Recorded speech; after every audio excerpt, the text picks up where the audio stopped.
Mon père est garagiste, et pas n'importe lequel. Il est capable de détecter les pannes de voiture, même par téléphone. Et il peut même connaître les habitudes de conduite juste en observant l'usure des pneus. Ah, il est fort, mon père. Par contre, lui n'est pas capable de détecter les microparticules pneumatiques dans les environnements aquatiques et d'étudier leurs effets écotoxicologiques. Petit contrôle technique. Lorsque l'on conduit, l'abrasion des pneus sur la chaussée produit des microparticules d'usure.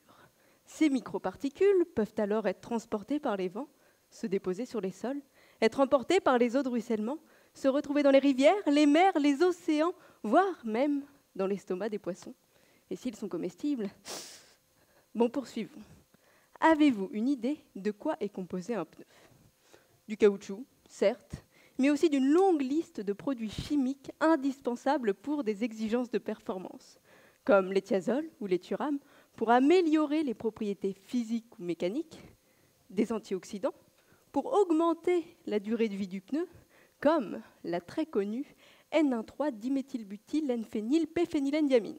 Eh oui, ou encore des homogénisateurs, des dispersants ou des plastifiants, pour la durabilité, l'intégrité structurelle ou la performance.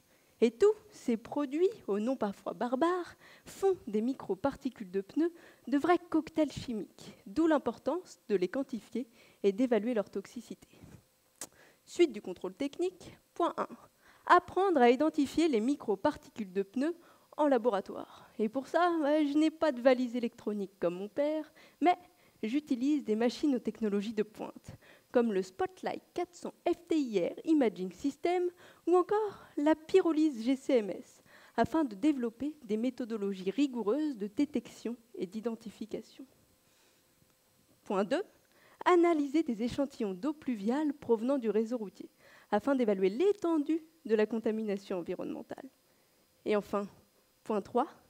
Tester la toxicité de ces microparticules de pneus sur différents organismes biologiques en laboratoire, sur des larves d'huîtres, des larves de poissons, des amibes, ou même sur le modèle biologique, la Ferrari dans mon domaine, Alivibrio fischeri.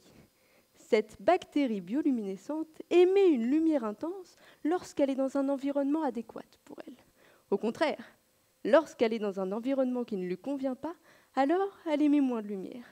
C'est mon témoin lumineux, mon petit voyant de toxicité, en quelque sorte la petite lumière qui guide mes pas dans ma recherche.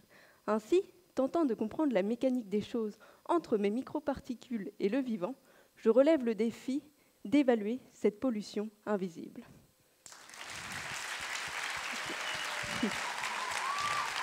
Merci.